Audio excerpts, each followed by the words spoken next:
Phone খুললেই এখন খালি বৃষ্টির খবর। এই জেলায় বৃষ্টি হচ্ছে, ওই জেলায় বৃষ্টি হচ্ছে, আর রাস্তাঘাটের অবস্থা একেবারে শোচনীয়। বেরোনোই যাচ্ছে না, কাদা, তার উপরে গর্ত। তো শুভ দুপুর বন্ধুরা, আজকে লাঞ্চের থালি নিয়ে চলে এলাম। আজকে লাঞ্চে আছে এই যে এইদিকে শাক ভাজা।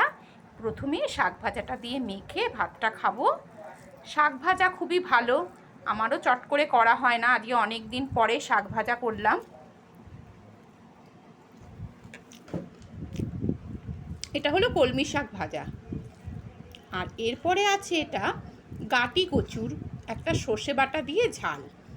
আর এদিকে আছে মসুর ডাল ভাতে পেঁয়াজ দিয়ে কাঁচা লঙ্কা দিয়ে মাখা।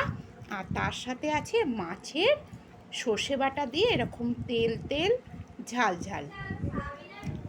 ব্যাস,